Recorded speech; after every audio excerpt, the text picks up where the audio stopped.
नमो नमः। सुभाषितानि पाठ के आगे श्लोकों को हम अब यहाँ देखते हैं। 5वां श्लोक है, क्रोधो हि शत्रुः प्रथमो नराणाम् देह स्थितो देह विनाशनाय यथा स्थितः काष्ठगतो हि वह्नि स एव वह्निः दहते शरीरम। तो क्रोध जो है, यहाँ संधि विग्रह होते समय क्रोध ऐसा हो जाएगा। तो नराणाम प्रथमो शत्रु, मनुष्यों का पहला शत्रु क्रोध है। वो क्रोध देह स्थित, देह में ही रहा हुआ है। और देह में क्यों रहा हुआ है? देह विनाशनाय, देह के विनाश करने के लिए शरीर में रहता है और शरीर का ये नाश करता है। यथा, जैसे, काष्ठगतो हि वह्निः, जैसे लकड़ी में रहा हुआ अग्नि दिखता नहीं है लेकिन वही आग लकड़ी को जलाती है, इसी प्रकार स एव वह्नि, वो आग की तरह शरीर को जलाता है। तो क्रोध मनुष्य के शरीर के अंदर रहा हुआ पहला शत्रु है। वो देह का विनाश करता है, देह में रहा हुआ होता है। जिस प्रकार लकड़ी में रही हुई आग लकड़ी को जलाती है, उसी प्रकार वो शरीर में रहकर शरीर को जलाता है। आगे देखते हैं, मृगाः मृगैः संगम अनुव्रजन्ति गावः च गोभिः तुरगाः तुरंगैः मूर्खाः च मूर्खैः सुधीयः सुधीभिः समानशील व्यसनेषु सख्यम। आखिरी लाइन को हम पहले देखते हैं। तो समान, एक समान, शील कैरेक्टर चरित्र, और व्यसनेषु आदत वाले जो लोग होते हैं उनके बीच में सख्यम मित्रता होती है। उसके उदाहरण में ऊपर 3 लाइन बताई है। मृगाः मृगैः, हिरन हिरनों के साथ ही रहते हैं, हिरन अन्य हिरनों के साथ रहते हैं। संगम, साथ, अनुव्रजन्ति, पीछे पीछे जाते हैं। ऐसे ही गावः च गोभिः, गायें दूसरी अन्य गायों के साथ ही रहती है या पीछे पीछे जाती है। उसी प्रकार तुरगाः तुरंगैः, घोड़े अन्य घोड़ों के साथ रहते हैं। मूर्खाः च मूर्खैः, तो मूर्ख व्यक्ति भी अन्य मूर्खों के साथ रहते हैं। और सुधीयः, सु अर्थात अच्छी, और धीयः मतलब बुद्धि, अच्छी बुद्धि वाले लोग अर्थात पंडित लोग, विद्वान लोग अन्य सुधी भी, अन्य पंडितों के साथ रहते हैं। क्यों इस प्रकार होता है? तो इसलिए कहा समानशील व्यसनेषु सख्यम, एक समान व्यवहार और चरित्र वाले लोगों के बीच में परस्पर मित्रता होती है। मित्रता होने का कारण एक जैसे गुणधर्म है, इसलिए इनमें मित्रता होती है। आगे देखते हैं, सेवितव्यो महावृक्षः फल छाया समन्वितः, यहाँ संधि विच्छेद होगा, फल छाया, च वर्ण का आगम हुआ है।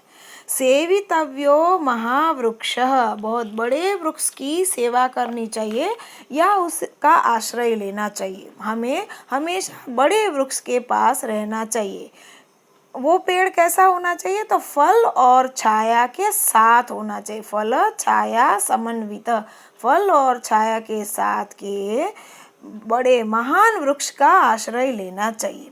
यदि दैवात् फलम नास्ति, अगर किसी कारणवश अगर भाग्य से उसमें फलम नास्ति, फल नहीं है, तो छाया केन निवार्यते, तो भी बिना फल का वृक्ष तो छाया तो जरूर दे ही सकता है।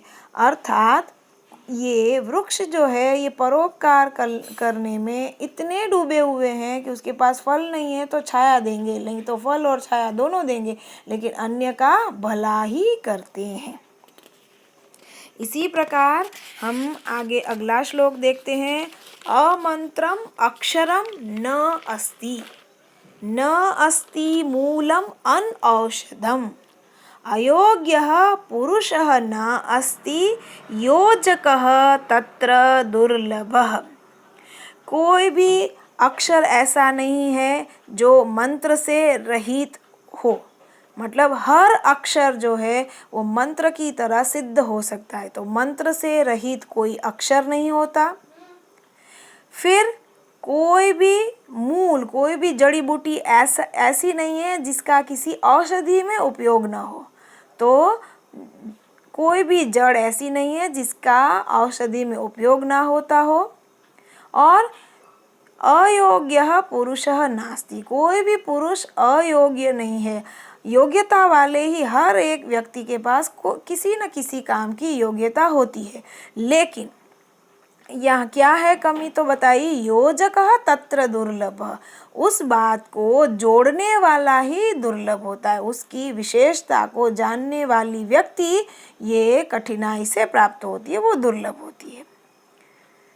आगे देखते हैं हम। संपत्तौ च विपत्तौ च महताम एक रूपता, उदये सविता रक्तः रक्तः च अस्त समये तथा। संपत्ति में, जब मनुष्य के पास धन संपत्ति है तब भी, और जब धन संपत्ति नहीं है, वो विपत्ति में है, वो मुसीबत में है, तब भी महताम एक रूपता, महापुरुष जो है वो दोनों जगह एक समान ही होते हैं। अगर वो धनवान है, संपत्तिवान है, और अगर वो धनहीन है, विपत्ति में है, तब भी। जैसे उसका उदाहरण दिया, उदय होते समय, जब सूर्य का उदय होता है तब भी वो सूर्य रक्तः लाल होता है, और अस्त समय, जब सूर्यास्त होता है उस समय भी वो रक्तः लाल होता है। तो संपत्ति में और विपत्ति में, सुख में और दुख में महापुरुष एक समान ही रहते हैं। आखिरी श्लोक को देखते हैं। विचित्रे खलु संसारे न अस्ति किंचित निरर्थकम्, अश्वः चेद्धावने वीरः भारस्य वहने खरः। विचित्रे खलु संसारे, इस संसार में, ये संसार बहुत विचित्र है, लेकिन यहाँ नास्ति किंचित निरर्थकम, यहाँ कुछ भी बिना अर्थ का नहीं है, कोई भी चीज़ निरर्थक नहीं बनाई है संसार में। अगर हमें घोड़ा अच्छा लगता है तो अश्वः धावने वीरः, घोड़ा यदि तेज दौड़ता है, तो भारस्य वहने, तो भार बोझा ढोने में खरः, गधा जो है वो निपुण है। मतलब हर एक चीज़ की यहाँ कीमत होती है। धन्यवाद।